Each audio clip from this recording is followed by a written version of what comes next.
전투기가 처음 전장의 모습을 드러냈던 제1차 세계대전 이후 전쟁에서 제공권 장악의 중요성은 갈수록 더해지고 있다.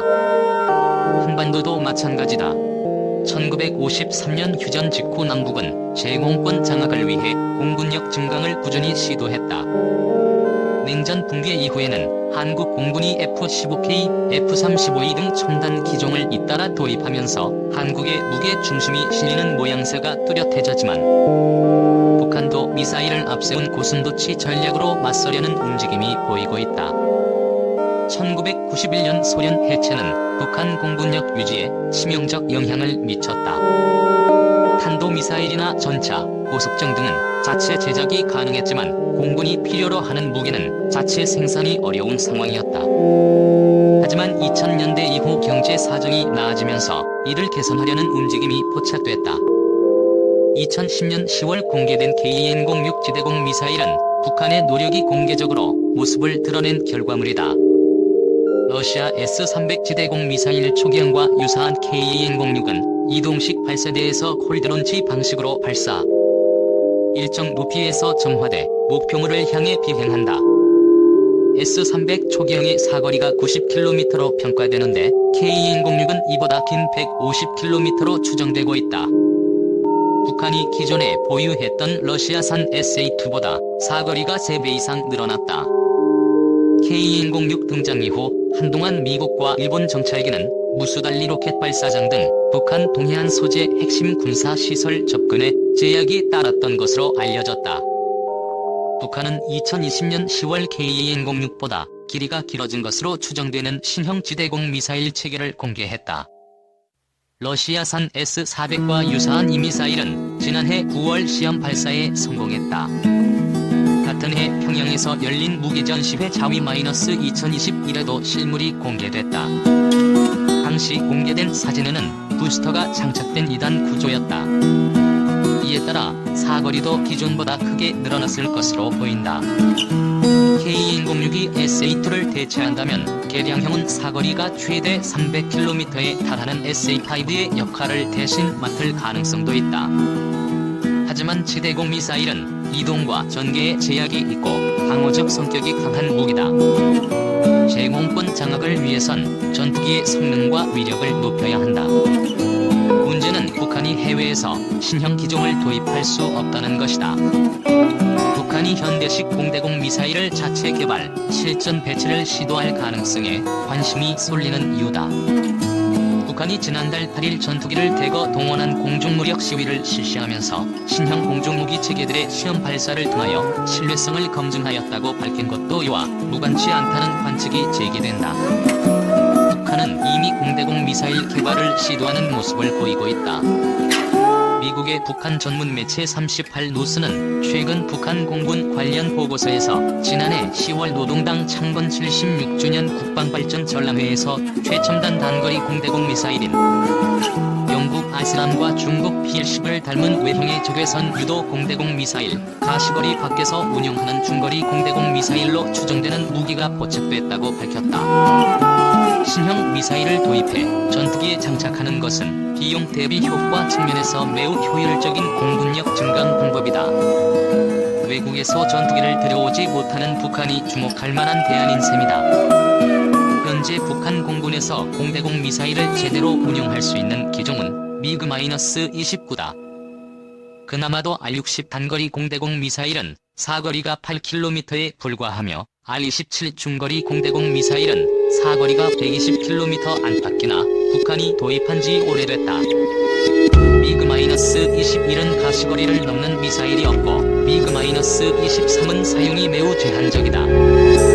하지만 중국 P-10처럼 사거리가 20km에 이르고 대전자전 능력과 기동성이 우수한 단거리 미사일을 만든다면 휴전선 일대에서 미그-21, 23도 한국 공군과 도전할 능력을 얻을 수 있다.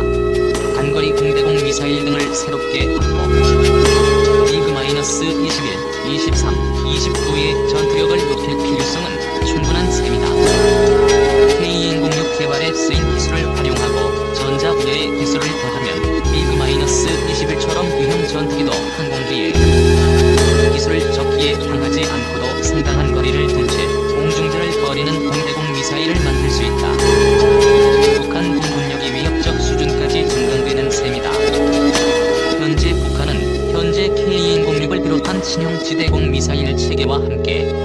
항공부대를 전국에 배치했다.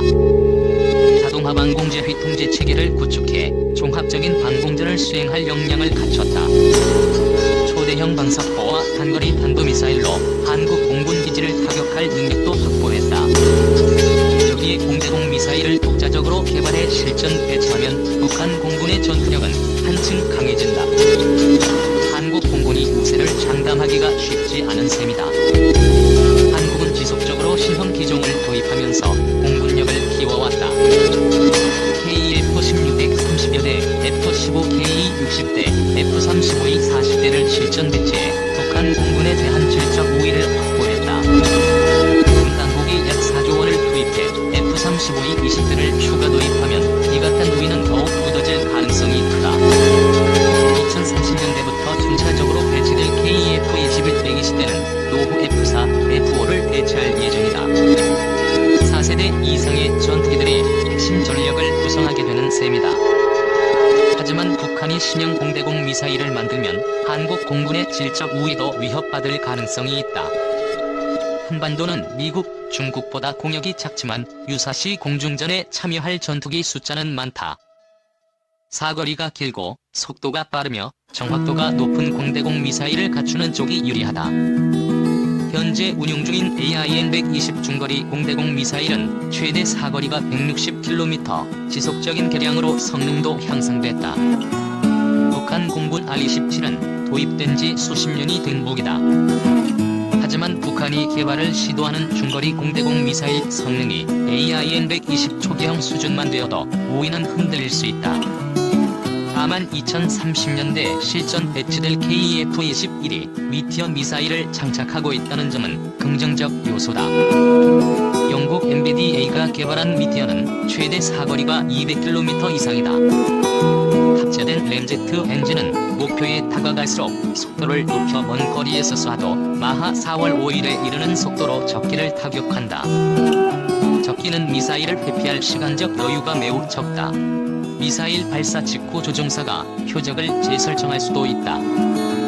KF-21은 아시아 최초로 미티어를 장착, 공중전에서 강력한 우위를 지닐 수 있는 기반을 확보했다. F-35E도 이르면 2020년대 후반부터 미 공군에서 AIM-120을 대체할 예정인 AIM-262를 장착할 수 있다. 미 로키드 마틴이 2017년부터 개발 중인 AIM-262는 중국, 러시아의 최신형 중거리 공대공 미사일에 맞서는 무기다. 사거리는 AIM-120보다 2배 이상인 300km가 넘고 속도는 마하 5에 달한다. 미 공군은 F-22와 F-35E, 미 해군은 FA-18과 F-35C에 탑재할 예정이다. 미군이 운영하게 되면 한국군도 도입이 가능할 전망이다. 단거리 공대공 미사일은 논란이 있다. F-35E, F-15K, KF-16 등은 AIM-9X를 사용하지만 FA-50은 구형인 AIM-9L을 장착한다. KF-21은 독일산 아이리스-T를 쓴다. 1980년대 도입됐던 AIM-9L은 사거리가 7km에 불과하다. 북한 공군이 P-10과 유사한 미사일을 개발한다면 FA-50은 레이더로 적기를 먼저 포착하고도 선제 공격을 할 수 없다. KF-21에 탑재되는 아이리스-T는 사거리가 25km로 전자전 대응 능력 등이 높아졌다는 평가다. 하지만 AIM-9L을 대체하는 개념이고 그리펜 등 4세대 전투기에만 쓰인다. 아스람은 마하 3 이상의 속도로 최대 50km를 비행한다. 적외선 영상 추적 방식 탐색기를 사용해 기만체계도 효과적으로 대응한다. 미사일 발사 전 적기에 대한 정보를 데이터 링크로 입력한다. 미사일은 발사 직후 적기의 예상 위치로 비행하다가 적기 근처에 도달하면 탐색기로 추적한다. 발사 직후 180도로 유턴해 뒤따라오던 적기를 공격하는 것도 가능하다. 이 같은 기능은 FA-50과 KF-21에도 도움이 된다. FA-50이 지상 공격을 위해 출격하면 이륙 직후 수분 내 휴전선에 접근할 북한 전투기를 상대해야 한다. 먼 거리에서 북한 전투기를 먼저 포착해 공격한다면 FA-50의 생존성은 한층 높아진다. KF-21의 경우 단거리 공대공 미사일의 교전 범위가 넓어지면서 미티어와의 교전 거리 공백을 줄일 수 있다. 북한 전투기가 대응할 시간적 여유도 줄어든다. 현재 한국은 공군력에서 북한보다 우위에 있다는 평가가 많다. 한미가 연합 공중훈련을 실시, 무력 시위를 벌이는 것도 이 같은 자신감이 깔려있다.